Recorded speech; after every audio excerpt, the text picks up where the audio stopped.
அதிசய காரிய சித்தி தாயே ஓம் வாராகி நமோ நமக. அனைவருக்கும் வணக்கம். நான் உங்கள் தோழி கலை. இன்னைக்கு நம்ம சேனல்ல வளர்பிறை பஞ்சமி திதிக்கான பதிவை பற்றி தான் பார்க்க போறோம். ஷியாமள நவராத்திரியோட வரக்கூடிய இந்த பஞ்சமிய வசந்த பஞ்சமி அப்படின்னு சொல்லுவாங்க. வசந்த பஞ்சமி தொடங்குற நேரம் செவ்வாய்க்கிழமை மதியம் 2:42 இருந்து மறுநாள் புதன்கிழமை மதியம் 12:10 வரை பஞ்சமி திதி இருக்கு. ஷியாமள நவராத்திரி பற்றி ஏற்கனவே முந்தின பதிவுல பார்த்திருப்போம். திரும்பவும் இந்த பதிவுல நான் சொல்றேன். செல்வ வளம் பெருகவும் கல்வி செல்வத்தை அள்ளி கொடுக்கவும் இந்த ஷியாமள நவராத்திரி வழிபாடே சிறந்ததாக இருக்கும். உங்கள் வீட்டில் படிக்கிற குழந்தைங்க, பப்ளிக் எக்ஸாம் எழுதுகிற குழந்தைங்க, நீட் எக்ஸாம், கவர்மெண்ட் எக்ஸாமான டிஎன்பிஎஸ்சி எக்ஸாம், இந்த மாதிரி எக்ஸாம்லாம் எழுதுறாங்க அப்படின்னா அவங்கள இந்த ஷியாமள நவராத்திரி 9 நாளுமே மாலை 6 மணிக்கு ஷியாமளா தேவியை மனதார நினைத்து தீபம் ஏற்றி இப்போ ஸ்க்ரீனில் தெரியக்கூடிய இந்த 16 நாமங்களையும் சொல்லுங்க. இன்று தான் ஷியாமள நவராத்திரி தொடங்குற நாள். அதனால இன்று மாலை முதல் தீபம் ஏற்ற தொடங்கணும். என் பொண்ணும் இந்த வருஷம் 10th பப்ளிக் எக்ஸாம் எழுத போறா. February 20 இருந்து அவளுக்கு எக்ஸாம் தொடங்குது. அவளும் இந்த நவராத்திரி விரதத்தை கடைபிடிக்கிறா. இந்த தீபம் ஏற்றுவதை குழந்தைங்களை ஏற்ற சொல்லுங்க. மந்திரங்களை மட்டும் நீங்க சொல்லி அவங்கள திரும்பவும் சொல்லுங்க. பப்ளிக் எக்ஸாம் எழுதுற அனைத்து குழந்தைகளுக்கும் என்னுடைய வாழ்த்துக்களை தெரிவிச்சுக்கிறேன். இப்போ இந்த பதிவை பத்தி பார்க்க ஆரம்பிக்கலாம். இந்த வசந்த பஞ்சமி நாள்ல தான் சரஸ்வதி தேவி அவதரிச்சாங்க. அதனால தான் ஷியாமள நவராத்திரி வழிபாடு கல்வி செல்வத்தை பெற்றுத்தரும். இந்த வசந்த பஞ்சமி நாள்ல வாராகி அன்னையை எப்படி வழிபடணும், குறிப்பிட்ட தீபம் ஏற்றுவதனால என்னென்ன பலன்கள் கிடைக்கும், இதெல்லாமே நாம இன்னைக்கான பதிவுல தொடர்ச்சியா பார்க்க ஆரம்பிக்கலாம். பதிவுக்குள்ள போகிறதுக்கு முன்னாடி நம்ம சப்ஸ்கிரைபர் ஆன தோழி அவங்க பூஜை அறையில ஏற்றின தீபத்துல வாராகி அன்னை தெரிஞ்சதா நம்ம கூட ஷேர் பண்ணியிருந்தாங்க. அவங்க சந்தேகத்தோடயே ஷேர் பண்ணியிருந்தாங்க. எனக்கு இந்த மாதிரி தெரியுது சிஸ்டர், உங்களுக்கும் தெரியுதா அப்படின்னு கேட்டிருந்தாங்க. அன்னை அவங்க முகத்தை அவ்வளோ அழகா தீபத்துல காட்டி கொடுத்திருந்தாங்க. இந்த படத்தை பார்க்கும்போது சாதாரணமா தெரியும். நான் இன்னும் கொஞ்சம் ஜூம் பண்ணி காட்டுறேன் பாருங்க.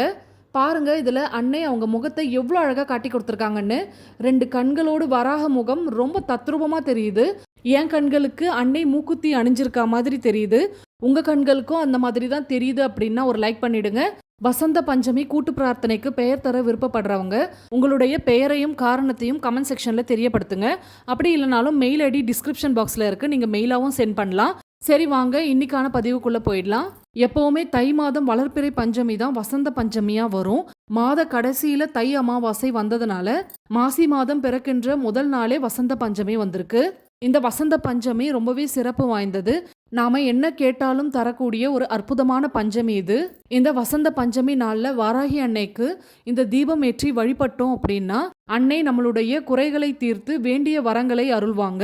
இந்த தீபம் ஏற்றுவதற்கு ஏதாவது ஒரு கிழங்கு தேவைப்படும். அன்னைக்கு கிழங்கு வகைகள்னாலே ரொம்ப பிடிக்கும். அதுலேயும் வள்ளிக்கிழங்கு, உருளைக்கிழங்கு இதெல்லாமே அன்னைக்கு ரொம்பவே பிடித்தமான ஒன்று. நான் எப்போவுமே பஞ்சமி நாளில் வள்ளிக்கிழங்க நெய்வேத்தியமாக வைப்பேன். வள்ளிக்கிழங்கு கிடைக்காத நாளில் உருளைக்கிழங்க வேக வச்சு நாட்டு சர்க்கரையும் தேனும் கலந்து வைப்பேன். இந்த மாதிரி அன்னைக்கு பிடித்த பொருட்களை நீங்க நெய்வேத்தியமாக வைக்கும் பொழுது அன்னை உங்க வீடு தேடி விரும்பி வருவாங்க. நீங்க கேட்கக்கூடிய வரங்களை வாரி வழங்குவாங்க. இதெல்லாம் செஞ்சாதான் அன்னை எங்க வீட்டுக்கு வருவாங்களா அப்படின்னு கேட்டீங்கன்னா அந்த மாதிரி இல்லை. எப்பவுமே நாம மனதார செய்யக்கூடிய ஒரு விஷயம்னு ஒன்று இருக்கு. அதை நீங்க செஞ்சாலே அன்னை உங்களை தேடி வருவாங்க. இப்போ நம்ம குழந்தைங்களுக்கெல்லாம் என்ன பிடிக்கும் பிடிக்காது அப்படின்னு தேடி கொடுப்போம்ல, அந்த மாதிரி தான் இது. அன்னையும் நமக்கு குழந்தை மாதிரி தான். அன்னைக்கு விருப்பப்பட்டதை நீங்க நைவேத்தியமாக வைக்கும்பொழுது மனம் குளிருவாங்க. இந்த தீபம் ஏற்றுவதற்கு நான் சொன்ன மாதிரி உருளைக்கிழங்கோ அல்லது சர்க்கரை வள்ளிக்கிழங்கோ ஒன்னே எடுத்துக்கோங்க. அதை பாதியா நறுக்கி 2 துண்டா ஆக்கணும். நேராகவும் நறுக்கலாம், அப்படி இல்லைனாலும் இந்த மாதிரி சைடாகவும் நறுக்கிக்கலாம். நறுக்கின கிழங்குல உள்பக்கத்துல கொஞ்சமா சுரண்டி எடுத்தீங்க அப்படின்னா பள்ளம் மாதிரி ஆயிடும். 2 தீபம் ஏற்ற போறோம், அதனால 2 பாதியிலையுமே சுரண்டி எடுத்துக்கோங்க. அது எப்படின்றத நான் ஃபைனலா வீடியோல காட்டுறேன், அப்போ உங்களுக்கு புரியும். அடுத்து நீங்க பூஜை அறையில உபயோகப்படுத்துற பித்தளை தட்டோ செம்பு தட்டோ அல்லது வெள்ளி தட்டோ எடுத்துக்கோங்க. அதுல பச்சரிசியை நல்லா பரவலா வைக்கணும். தேங்காய் தீபம் ஏற்றுவதற்கு தட்டுல பரவலா அரிசி வைப்போம்ல, அந்த மாதிரி தான் வைக்கணும். அடுத்து 18 துவரம்பருப்பு எடுத்துக்கோங்க. அதில் பூச்சியோ உடஞ்சோ இருக்கக்கூடாது, நல்லா முழுமையாக இருக்கணும். அந்த துவரம்பருப்புகளை 2 9 பிரித்து பச்சரிசி மேலே 2 பக்கமாக வைக்கணும். இப்போ நீங்கள் ஸ்க்ரீனில் பார்த்துட்டு இருக்கிறது நான் போன வசந்த பஞ்சமிக்கு ஏற்றின தீபம். தேங்காய் தீபத்துக்கு எப்படி பொட்டு வைப்பீங்களோ அந்த மாதிரி 2 உருளைக்கிழங்குலையும் 5 பொட்டுகள் வைக்கணும். பச்சரிசிக்கு மேலே 9 துவரம்பருப்பு இருக்கணும். அதுக்கு மேலே உருளைக்கிழங்கு இருக்கணும். 2 உருளைக்கிழங்குக்கு கீழேயும் துவரம்பருப்பு இருக்கணும். இலுப்பை நெய் தீபம் ஏற்றுனீங்க அப்படின்னா இன்னும் பவர்ஃபுல்லாக இருக்கும். நான் நெய் தீபம் தான் ஏற்றிருக்கேன். என்கிட்ட அந்த சமயத்தில் இலுப்பை நெய் இல்லை. ஆனாலும் நான் நெய் தீபம் ஏற்றினதுக்கு நான் என்ன நினச்சி இந்த தீபம் ஏற்றினேனோ அதுக்கான பலன் எனக்கு 2 நாளில் கிடைச்சது. அன்னைக்கு தேங்காய் தீபம் ஏற்றி வழிபட்டீங்கன்னா எந்த அளவுக்கு பலன் கிடைக்குமோ அதை விட பல மடங்கு அளவுக்கு இந்த உருளைக்கிழங்கு தீபத்துக்கு பலன் உண்டு.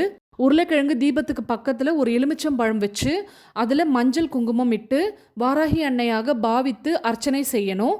அன்னையினுடைய 108 போற்றிகள் சொல்லி அர்ச்சனை செய்யுங்க. அர்ச்சனை செய்த அந்த எலுமிச்சம்பழத்தை ஒரு சிகப்பு நிற துணியிலையோ அல்லது பச்சை நிற துணியிலையோ மூட்டை மாதிரி கட்டி பூஜைகள்லாம் முடிஞ்சதுக்கப்புறம் நிலைவாசல்ல கட்டி விடணும். இந்த தீபத்தை செவ்வாய்க்கிழமை இரவு 8 மணிலேருந்து 9 மணிக்குள்ள ஏற்றி முடிச்சிடணும். தீபம் ஏற்றிய பிறகு தீபத்துக்கு பக்கத்தில் ஒரு 10 நிமிஷம் உட்கார்ந்து அன்னையே மனதார பிரார்த்தனை செய்துக்கோங்க. உங்களுடைய குறைகளை அன்னையிடம் மனவிட்டு சொல்லுங்க. வாராகி அன்னையினுடைய படத்துக்கு முன்னாடியோ அல்லது விக்கிரகத்துக்கு முன்னாடியோ இந்த தீபம் ஏற்றி வைக்கணும். அப்படி ரெண்டுமே இல்லை அப்படின்னு சொல்லக்கூடியவங்க ஒரே ஒரு தீபம் வாராகி அன்னையை நினச்சி ஏற்றிட்டு அதுக்கு முன்னாடி இந்த தீபம் ஏற்றி வைக்கணும். அன்னையை முழுமையாக நம்பி இந்த பரிகாரம் செய்யுங்க. எப்பேற்பட்ட கஷ்டங்களையும் தீர்த்து வைக்கக்கூடியது இந்த வசந்த பஞ்சமி வழிபாடு. ரொம்பவே பவர்ஃபுல்லான இந்த தீபம் வாராகி அன்னைக்கு ஏற்றி வழிபடுறதுனால அன்னையிடம் நீங்கள் கேட்கக்கூடிய விஷயங்கள் அத்தனையும் நடக்கும். தீபம் தானாக மலையேறணும். நீங்கள் எதுவும் அணைக்கக்கூடாது. அடுத்ததாக அந்த உருளைக்கிழங்கு எடுத்து கால்படாத இடத்துல போட்டுருங்க. இதில் இருக்கக்கூடிய பச்சரிசியும் அந்த துவரம்பருப்பையும் நல்லா அரைச்சிட்டு குருவிகளுக்கு உணவாக வச்சுருங்க. இவ்வளவுதான் இந்த பரிகாரம். இந்த தீபம் ஏற்ற தவற விட்டுறாதீங்க. இன்னைக்கான பதிவு உங்களுக்கு பயனுள்ளதாக இருந்திருக்கும் அப்படின்னு நம்புகிறேன். பயனுள்ளதாக இருந்திருந்தால் ஒரு லைக் பண்ணிவிட்டு அப்படி உங்கள் ஃப்ரெண்ட்ஸ் அண்ட் ஃபேமிலிக்கும் ஷேர் பண்ணிவிடுங்க. மறக்காமல் சப்ஸ்கிரைப் பண்ணிவிட்டு பக்கத்தில் இருக்க பெல் சிம்பிளை கிளிக் பண்ணிவிட்டு அதில் ஆள்னு கொடுங்க. மீண்டும் அடுத்த பதிவில் சந்திப்போம். அதுவரை நன்றி, வணக்கம்.